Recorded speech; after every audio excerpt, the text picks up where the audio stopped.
এটা হচ্ছে আমাদের পার্বত্য চট্টগ্রামের যারা জাতিগোষ্ঠী ভাইরা আছেন, এরা এভাবে বক্তব্যের আগে সূচনা করে থাকেন। আমাদের উপদেষ্টা 3 জন আছেন ছাত্র প্রতিনিধি। প্রথমে আছেন মাহফুজ, এরপরে নাহিদ, এরপরে আসিফ। এদেরকে আপনারা খেলোয়াড় বলবেন নাকি রেফারি বলবেন? সিদ্ধান্তহীনতায় আমরা ভুগছি, এনারাই ভুগছেন। এক সময় রেফারি হয়ে খেলা পরিচালনা করছেন, আবার কিছু সময় গিয়ে এরা ফুটবলার হয়ে ফুটবল খেলছেন। খেলা তো বৃষ্টি হবে ভাই, গোল টোল দিতে পারবো না। আমাদের গোল ছিল একটাই, সেই গোলটা হচ্ছে 2024 বিপ্লবের মাধ্যমে এই বাংলাদেশকে নতুনভাবে আমরা আন্তর্জাতিকভাবে প্রতিষ্ঠা করব।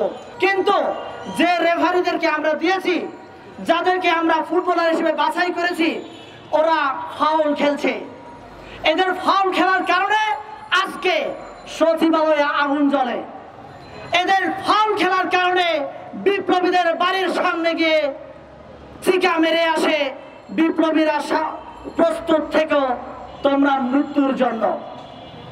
আমরা তো মৃত্যুর জন্য প্রস্তুত নই, আমরা মরে গিয়েছি, কবর থেকে উঠে এসেছি আমরা। তাহলে আমাদেরকে কেন মৃত্যুর ভয় দেখানো হচ্ছে? মৃত্যুর ভয় এজন্যই দেখানো হচ্ছে, এরা মনে করছে এই ভয় দেখালেই বুঝি আবার হাসিনাকে নিয়ে আসতে পারবে। এই মৃত্যু ভয় দেখালেই বুঝি এরা বিভিন্ন মন্ত্রণালয়ে এরা আবার ঘাপটি মেরে বসতে পারবে। এই ঘাপটি মেরে বসে থাকার কাজ এই সার্ভিস, এই হাসপাতাল, এই হান্নানরাই কাজ করছে।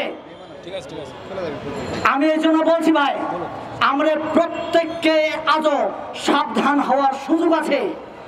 ওপর থেকে আমাদেরকে প্রতিনিধি খেলছে। এই 2024 বিপ্লবেও 16ই ডিসেম্বর যখন আমরা পালন করছি, মোদির মতো পাঁচটা আমার হাসুয়া পাড়ার স্ত্রী কিভাবে আমার এই বাংলাদেশের স্বাধীনতাকে অস্বীকার করে? আমরা কি তাদের দয়ায় পেয়েছি নাকি? আমি এর জন্য বলছি ভাই, আজকে আবারও বলছি, আপনারা প্রত্যেকে প্রস্তুত হন। ভারতকে আমরা স্বাধীন বাংলাদেশের স্বাধীন অঙ্গরাজ্য হিসেবে ঘোষণা করব।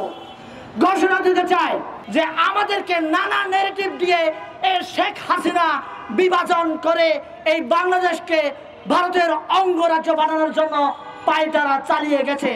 সময় এসেছে ভারতের অঙ্গরাজ্য থেকে বেরিয়ে এসে স্বাধীন সার্বভৌম রাষ্ট্র আমরা আরেকবার ঘোষণা করার এবং ভারতকে বাংলাদেশের অঙ্গরাজ্য হিসেবে ঘোষণা করার সময় এসে গেছে বলে আমি মনে করছি। সবাইকে ধন্যবাদ।